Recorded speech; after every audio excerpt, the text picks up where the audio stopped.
চিহ্ন দেখে তার মাথা অনেক গরম হয়ে যায়।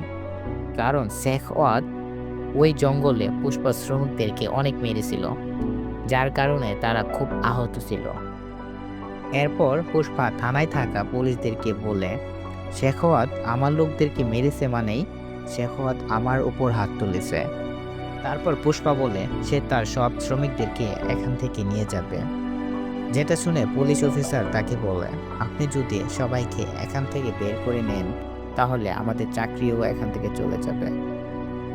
এটা শুনে পুষ্পা এবার তাদেরকে তাদের চাকরির 100 গুণ টাকা দিয়ে দেয়। এবার তারা বস্তা ভর্তি টাকা পেয়ে খুবই খুশি এবং চাকরি ছেড়ে দিয়ে এখান থেকে চলে যায়। এর কতক্ষণ পর শেখাওয়াত সেখানে উপস্থিত হয়।